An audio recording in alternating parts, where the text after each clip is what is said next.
お疲れ様です。小川です。なんとなく選挙っぽくなってきました。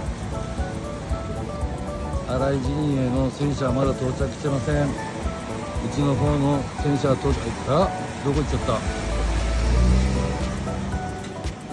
た。山ちゃんが場所取りをしてくれてます。